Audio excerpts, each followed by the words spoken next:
¿Cuál ha sido tu encuentro más aterrador con un extraño? Bienvenidos a otro vídeo de historias aterradoras de encuentros con extraños que gente ha compartido en Reddit. Bienvenidos a otro vídeo de maquillaje y misterio donde me voy a maquillar mientras os cuento las historias de hoy. Si eres nuevo o nueva al canal, yo soy Beth y los miércoles me maquillo mientras cuento historias aterradoras que ha compartido gente en Reddit y los domingos casos reales. Así que si te gusta este tipo de contenido, suscríbete al canal, dejadme un me gusta y empecemos con la primera historia.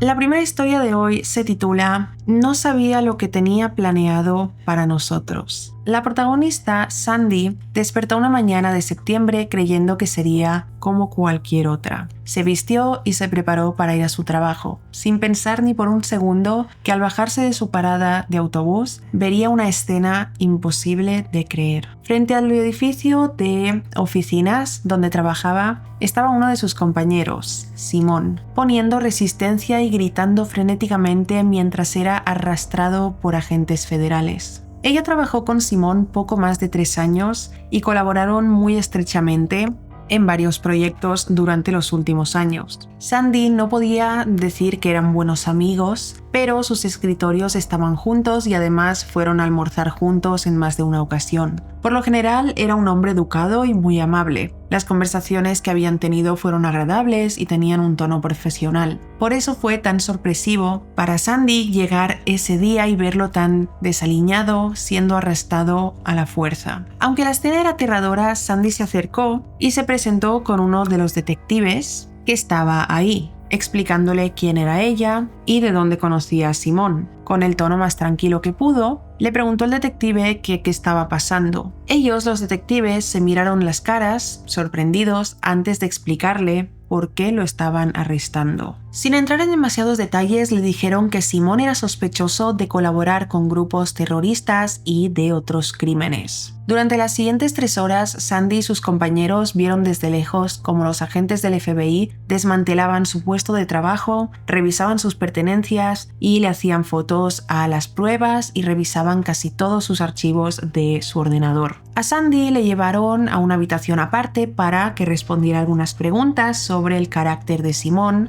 y para preguntarle si nunca había notado nada raro en él. Ella debe admitir que aunque era un hombre relativamente frío, no notó nada particularmente extraño.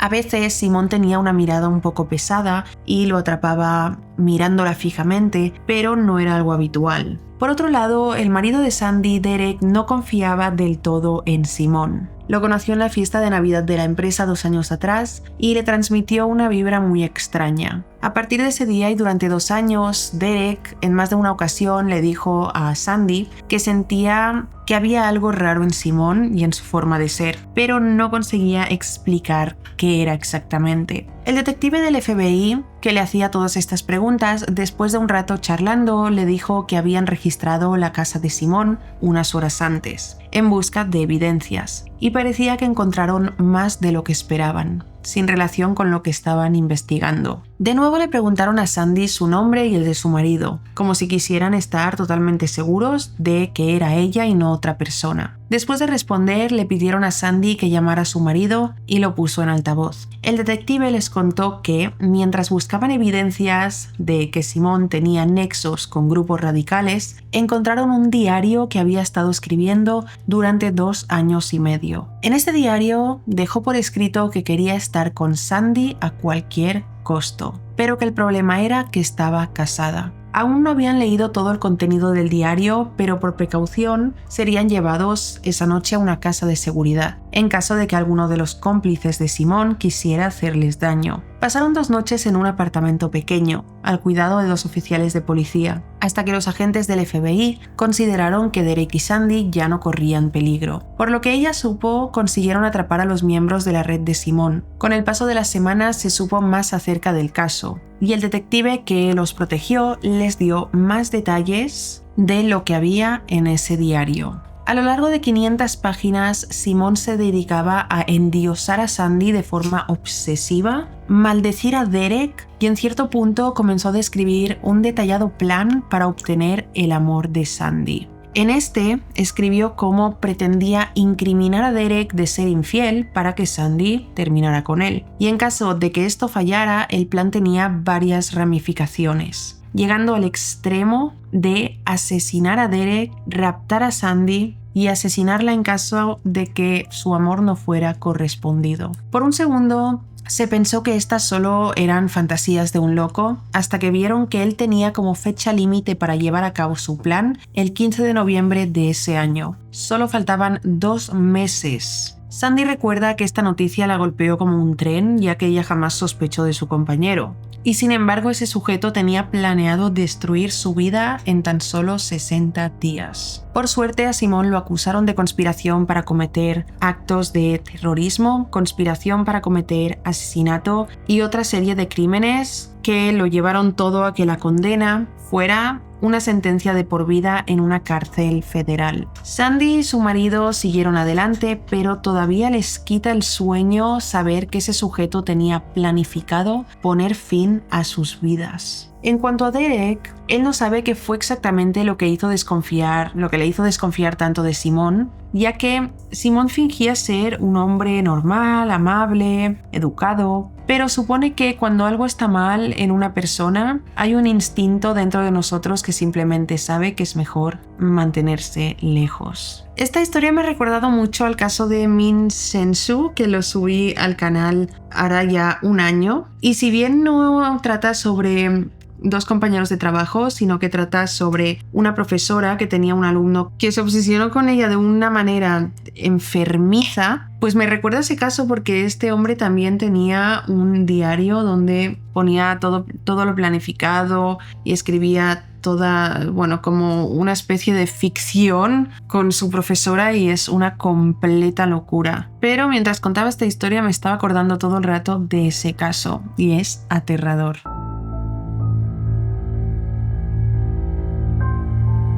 La siguiente historia de hoy se titula Sin saberlo, salvó la vida de su alumna. Quien comparte esta historia es un joven universitario llamado Sven. Vive en un pequeño pueblo de Dinamarca con una población aproximada de 3.000 personas, donde nunca ocurre nada realmente. Es un pueblo en extremo tranquilo donde todos se conocen y en el que la policía no tiene nada interesante que hacer. Por eso lo que sucedió sobre el 2005 fue un evento tan impactante que le dio un susto de muerte a todos los padres del pueblo. En aquella época, Sven aún estaba en la guardería y fue testigo de parte de lo que pasó. Si no recuerda mal, todavía era temprano por la mañana, ya que la maestra los había llamado para ir a tomar el desayuno. En ese momento, cuando todos estaban sacando su desayuno, un hombre extraño irrumpió en el salón. El sonido de la puerta los hizo girarlos a todos y una de las niñas, a la que llamaremos Nora, se levantó asustada. Sven no lo sabía, pero ese sujeto agitado era el padre de Nora. La maestra, a quien llamaremos Ellen, se interpuso entre el hombre y los niños, ordenándole que saliera inmediatamente de la clase.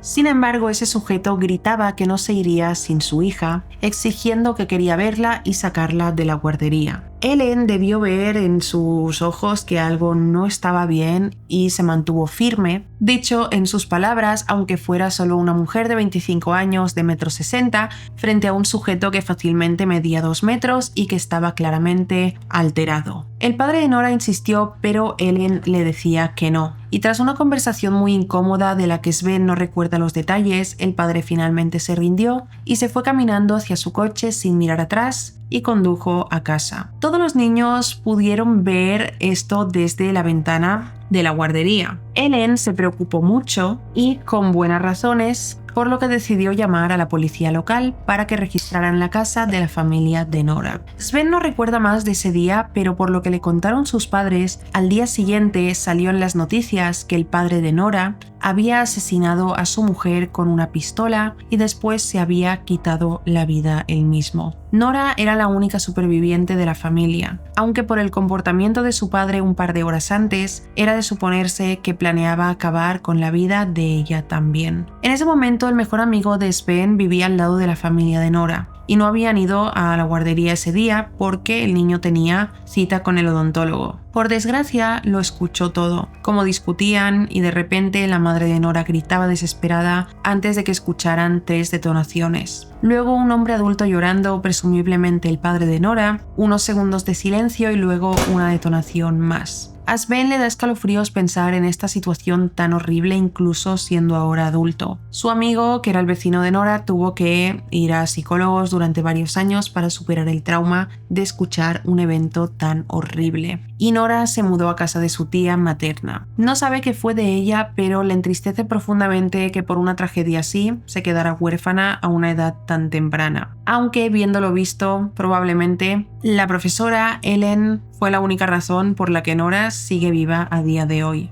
ya que Sven prefiere no pensar en lo que hubiese pasado si la maestra la hubiese dejado irse con su padre. Y nadie tiene idea de qué fue lo que impulsó a ese hombre a cometer ese acto. Probablemente nunca se sepa. Me pregunto por qué la profesora se negó tanto a que el padre de una niña se la llevara. A lo mejor alguien había avisado, la madre de la niña había avisado o algo, o por la actitud con la que lo vio. Pero definitivamente es una de las historias más tristes de esta sección.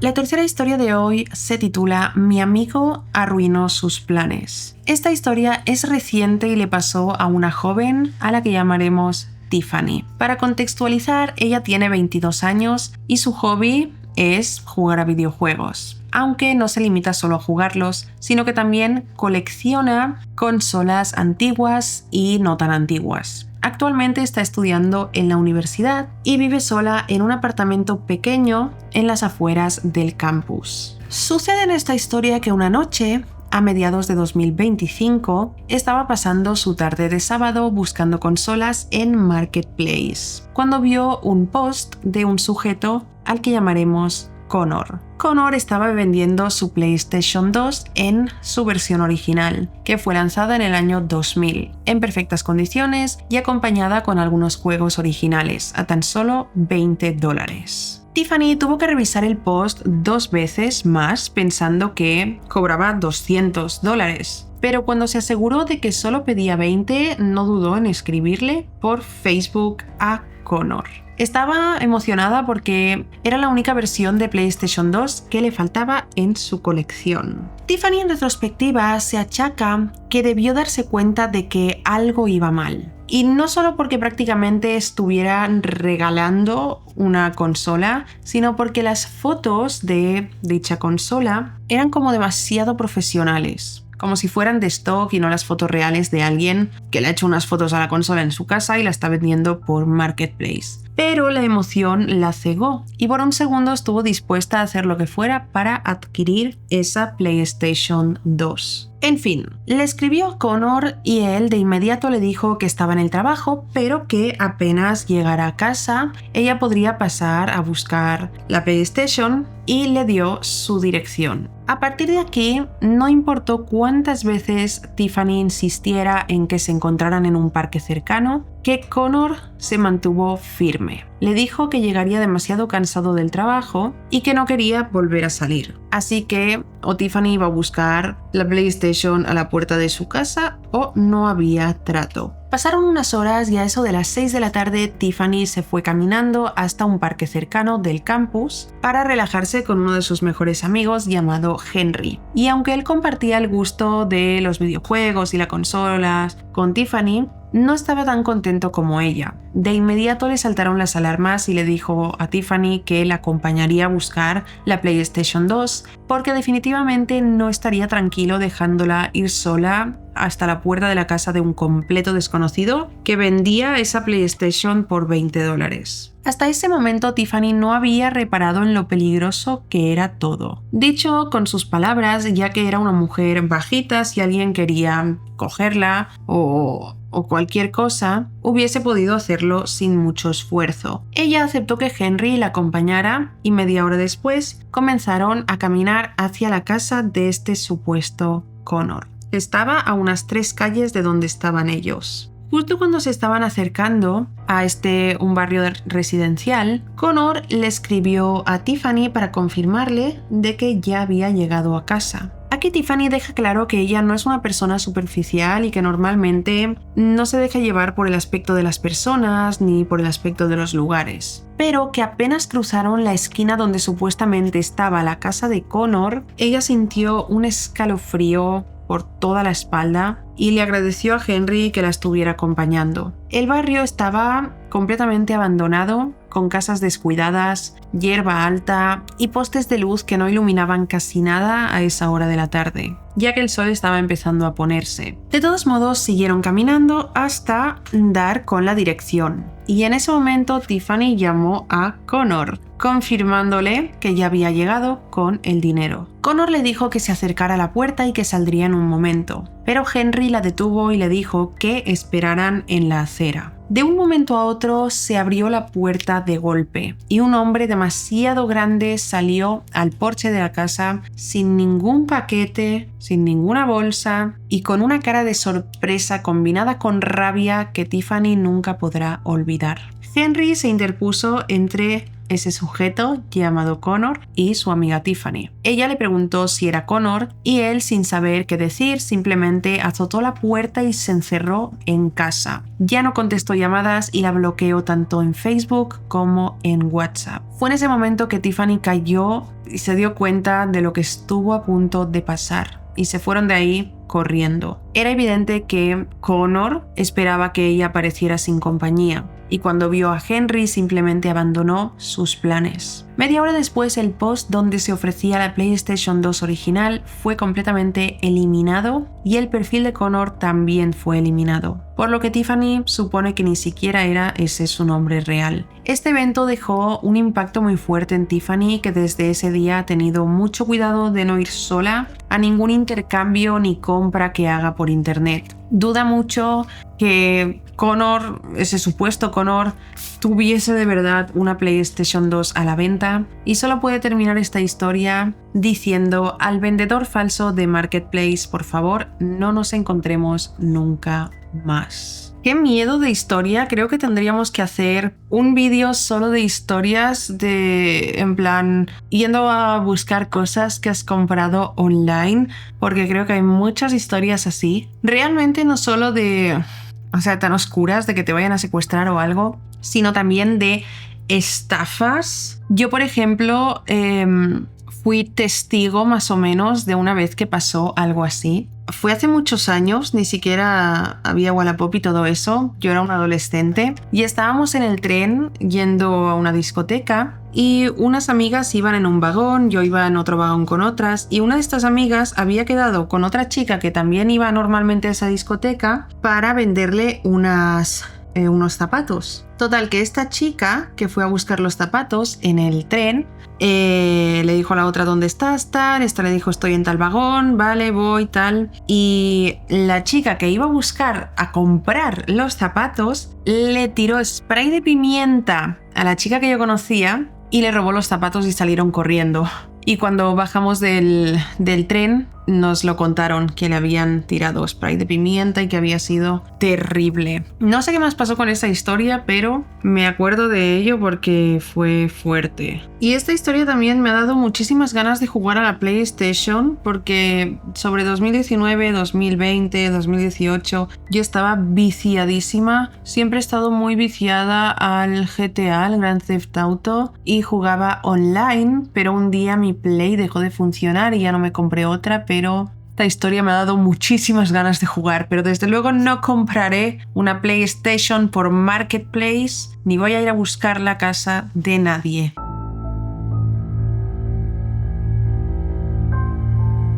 La siguiente historia de hoy se titula La canción de un pedófilo. Corto las palabras a veces porque a YouTube no le gustan mucho algunas palabras de estas y para que no haga cosas raras con mi vídeo. Esto sucedió cuando Layla, la protagonista de esta historia, y su hermana Jane tenían 8 y 6 años respectivamente. Han pasado más de 30 años desde entonces y ahora son mujeres con familia, hijos y con toda la vida hecha. Pero el recuerdo de lo que pasó las sigue persiguiendo e incomodando pasados 30 años. En ese entonces, el barrio donde vivían tenía una piscina municipal increíble. Los veranos sudafricanos en Johannesburgo pueblo, que es de donde eran, son calurosos y largos, así que tener la piscina a una calle de su casa era algo que agradecían. La piscina era el destino ideal para divertirse y Will era un adulto que siempre estaba también en la piscina. Practicaba clavados y le hacía cosquillas en los pies bajo el agua a las niñas. Solo escribir esto le da náuseas a Layla, ya que hoy comprende la implicación oscura que tenía ese juego infantil.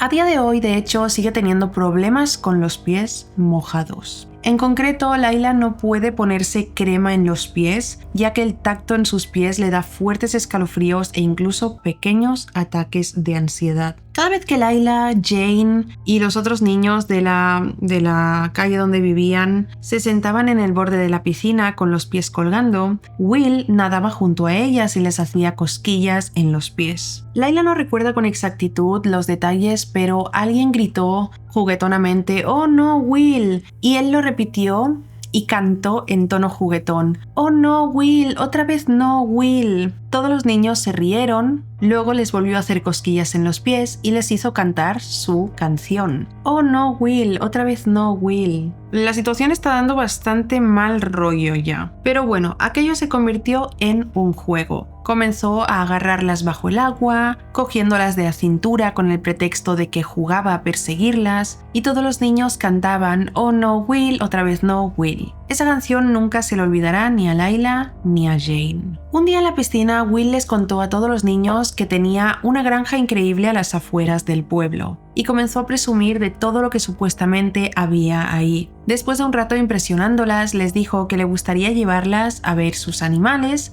y su propia piscina. A todos les pareció que era un lugar genial por cómo lo describía y estaban encantados con la idea de ir. En ese momento Will no solo estaba hablando con Jane y Layla, sino con varios niños más, tanto chicos como chicas, que frecuentaban la piscina en verano. Al final les dijo que fueran a la piscina el sábado, pero que no les dijeran a sus padres, que irían en su coche para no tener que molestarlos. Afortunadamente, Will sobreestimó la capacidad de unos niños de guardar un secreto, y en cuanto llegaron a casa, Layla y Jane le contaron todo a su padre. Estaban muy emocionadas y se lo fueron a contar en plan: «Will nos ha invitado a su granja este fin de semana porque dice que tiene un montón de animales, que tiene piscina», pero el rostro de su padre obviamente no reflejaba nada de alegría. Dijo que ni hablar y de inmediato preguntó que quién era ese tal Will, pensando que quizá era otro niño. Las niñas le explicaron que era su amigo de la piscina, que jugaba con sus pies y las perseguía. Layla recuerda que su padre, un hombre de tez blanca y ojos azules, se puso rojo, casi morado, mientras les decía a las dos con el tono más suave que pudo que sí, que quizá les dejaría ir, pero que primero tenía que conocer a ese tal Will. Al día siguiente fueron a la piscina y las niñas le dijeron a Will que podrían ir con él, pero que su padre quería conocerlo primero. Will se enfadó, pero Layla y Jane le aseguraron que su padre estaba tranquilo y que solo tenía que ir a conocerlo para que ellas pudieran ir. Will al final accedió a ir a la casa de las niñas para conocer al padre. Layla no sabe realmente cuántos años tenía Will, pero no medía más de 1,70 m, mientras que su padre medía casi 2 metros de alto. Era la personificación de un gigante amable, y aunque se había calmado bastante con respecto a la noche anterior, volvió a ponerse rojo cuando vio que Will no era un niño como sus hijas, sino que era un adulto. Aún así, el padre de las niñas se portó de forma serena y le hizo un montón de preguntas sobre la famosa granja. Le preguntó dónde estaba exactamente, cuántos niños irían, si había hablado con los demás padres. Will se mostró sereno y respondió a las preguntas con fluidez y seguridad. Layla no vio ningún titubeo en el rostro de Will hasta que su padre le dijo: «Bueno, Will, eres realmente amable por invitarnos a todos. Espero verte el sábado en tu granja. Creo que lo pasaremos genial. De todas formas, llevaré a mis hijas y nos vemos allí». En retrospectiva, es obvio para Layla que en ese momento a Will se le vino el mundo encima. La siguiente parte es un poco confusa para Layla y para Jane.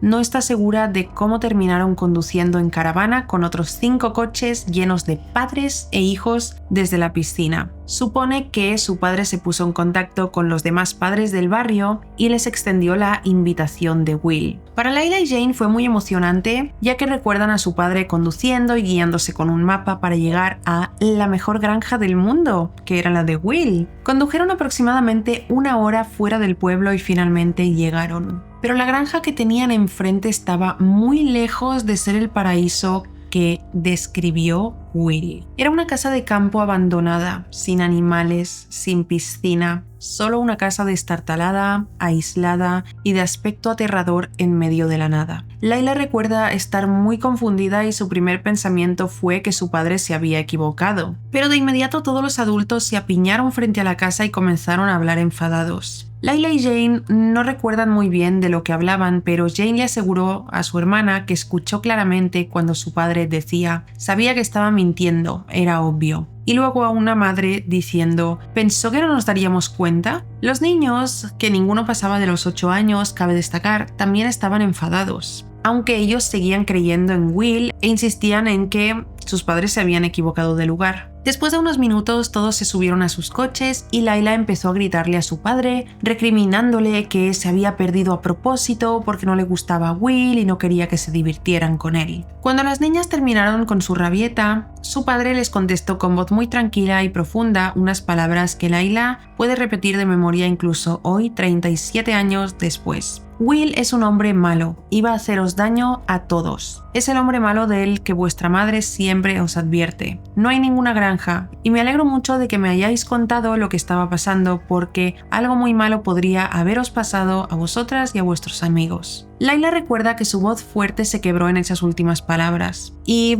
por su tono y por cómo les hablaba, Jane y ella se dieron cuenta al instante de que tenía razón y de que estaban en peligro. Ambas lloraron y se disculparon con su padre y los padres les hicieron prometer a todos los niños que si volvían a ver a Will o a algún sujeto que intentara invitarlas a un sitio sin ellos, corrieran con todas sus fuerzas para avisarles. Will se mantuvo alejado de la piscina durante casi un mes, pensando que los adultos y los niños se olvidarían del asunto de la granja. Pero en cuanto lo vieron entrar por la puerta, un día, tras un mes, todos los niños se vistieron rápidamente y corrieron para avisar a sus padres. En 5 minutos, 6 padres tenían rodeado a Will y aunque Layla no sabe qué le dijeron, seguro que no fueron muy amables con él por los gritos que podían oírse. El padre de Layla, sin embargo, estaba jugando a golf y no llegó hasta las 6 de la tarde. Al día siguiente volvieron a ir a la piscina con su padre y para sorpresa de todos, Will volvió. Las niñas estaban nadando y su padre, que estaba sentado en uno de los bancos, les dijo que se quedaran tranquilas un segundo antes de gritarle a Will: «Oye amigo, ¿puedo hablar contigo afuera un momento?».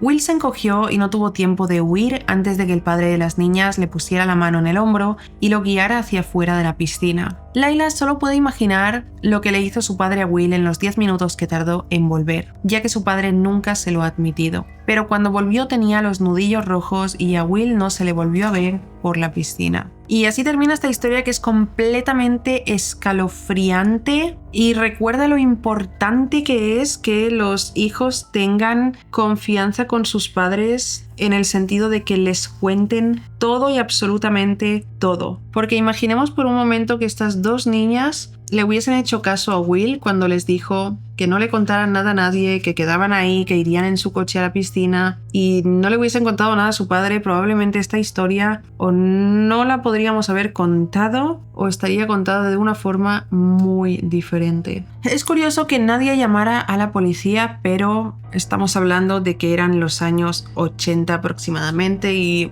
evidentemente había policía, pero a lo mejor la gente prefería arreglar los asuntos por su propia mano.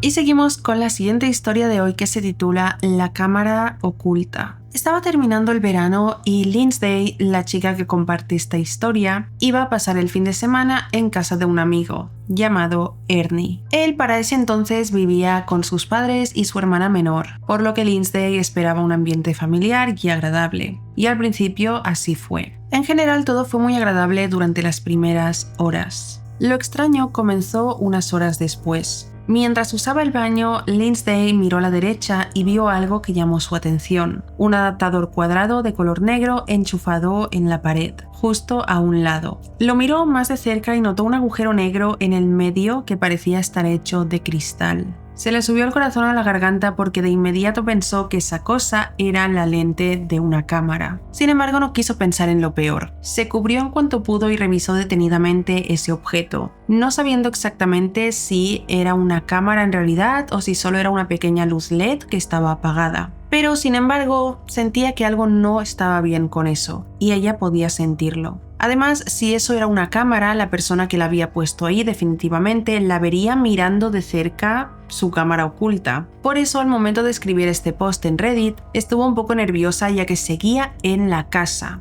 en la habitación que prepararon para ella. Lindsay no quiere pensar que fuese su amigo, ya que él siempre fue un chico amable, extrovertido y definitivamente no tenía el perfil de un acosador o de un mirón. Pero sospechaba de su padre, aunque hasta donde lo conocía era un hombre trabajador y honesto. Ella pensó en sacar el tema a colación durante la cena o el desayuno al día siguiente, pero no quiere sonar exagerada preguntando por el adaptador, así que le hizo algunas fotos y las publicó en el grupo para que la gente le ayudara a identificar si era o no una cámara. Dejó fotos en una página, pero los links están rotos desde hace tiempo, así que no podemos poner las fotos aquí. Durante varias horas no se supo qué fue de ella, pero al día siguiente a eso del mediodía, Lindsay hizo la primera de 3 actualizaciones. Actualización número 1. Primero de todo, agradeció a todas las personas que se interesaron por la historia y que tras un rato investigando le aseguraron que el adaptador que ella creyó ver no contaba con ninguna luz LED. En cuanto a ella, seguía en casa de su amigo al momento de esta actualización, pero adelantó su partida por la incomodidad que le generaba ser espiada en un baño. En ese momento su compañera de piso iba en camino a recogerla ya que Lindsay no tenía coche. Por suerte su amiga ya estaba al tanto de la situación y no iba a dejarla pasar una noche más ahí, ya que si había cámaras en el baño, ¿qué impedía que hubiese también cámaras en la habitación? Ahora, cuando Lindsay bajó para el desayuno, notó que la puerta de la habitación de los padres estaba entreabierta. Y no es que ella sea una mirona, pero vio que sobre la cama había un desorden de cables.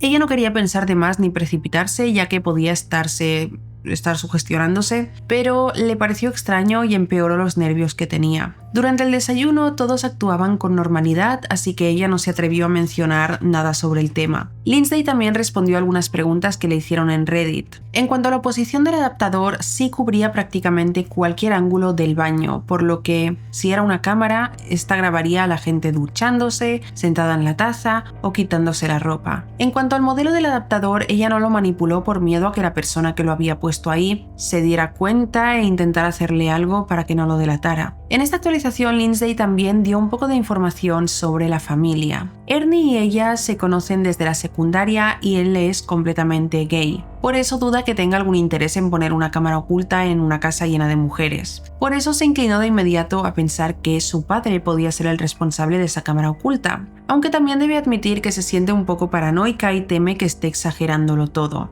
En cuanto a la hermana y la madre, duda mucho que ellas sepan algo sobre la cámara. La hermana de Ernie es una chica de 15 años muy inocente y la madre es la persona más dulce del mundo. Es sobre todo por esta razón por la que Lindsay se sentía bastante enfadada, porque no era solo el hecho de que la grabaran a ella, sino que estaban grabando también a una niña de 15 años. Lindsay estaba dispuesta a ir a la policía para denunciar el asunto. Al momento de esta actualización estaba pensando seriamente en subir al baño y revisar el adaptador. Por suerte, Lindsay no dijo esto a la ligera y al cabo de unas horas hizo su segunda actualización sobre esta historia. Actualización número 2. Para el momento en que publicó esto, ella se había ido ya de casa de Ernie, y con rabia debe decir que en efecto era una cámara oculta. Decidió subir al baño y quitar el adaptador de la pared. Quitó la pegatina de la parte trasera donde estaba el modelo y toda la información del adaptador, y con asco se dio cuenta de que había una tarjeta SD. Adjuntó fotos de la tarjeta SD, pero por desgracia los links también están rotos debido al antiguo que es este caso. Lindsay casi enloqueció en ese momento y llamó a Ernie al baño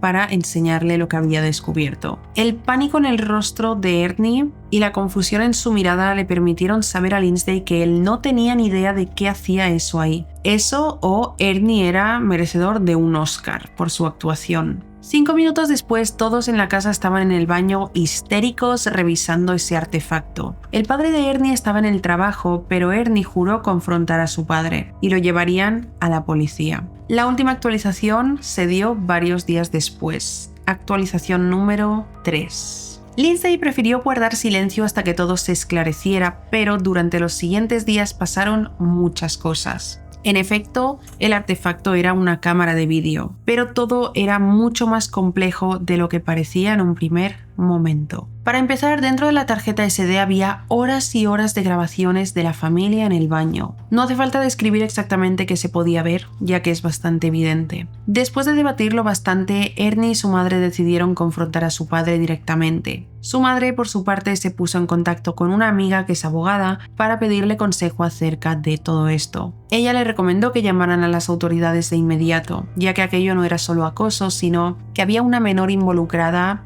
y la posesión o manipulación de ese contenido era extremadamente grave. Ernie y su madre enfrentaron al padre en cuanto llegó del trabajo. La policía ya estaba en el sitio esperándolo. Pero Ernie le dijo a Lindsay que en la cara de su padre solo había confusión y pánico cuando supo que ese objeto tenía una cámara. De inmediato él se defendió asegurando que la cámara se la dio un compañero de trabajo que un año atrás renunció a la empresa y se fue del país con el dinero. El hombre estuvo en prisión durante 3 días hasta que los peritos de la policía descubrieron que la cámara no solo grababa contenido, sino que usaba wifi de la casa para enviar el contenido guardado en la tarjeta a un ordenador con una IP fuera del país, dándole fuerza a la defensa del padre de Ernie. Para el momento de este post, la policía sigue buscando pruebas de que este intercambio ocurrió. Podría ser que ese hombre le dio la cámara oculta al padre de Ernie a sabiendas de que en su casa había una chica menor de edad. Todos en su familia quieren creerle, pero la policía todavía no está segura de que él no sea un cómplice de todo esto. Lindsay intentó mantenerse al día con el caso, pero todavía queda mucho por descubrir. El padre de Ernie fue puesto en libertad, pero no puede irse de la ciudad hasta que todo el caso se esclarezca. Ernie describe que su padre está conmocionado y no ha parado de disculparse, jurando que él jamás haría algo así. Por desgracia, esta fue la última actualización de esta historia de Lindsay, así que solo se puede suponer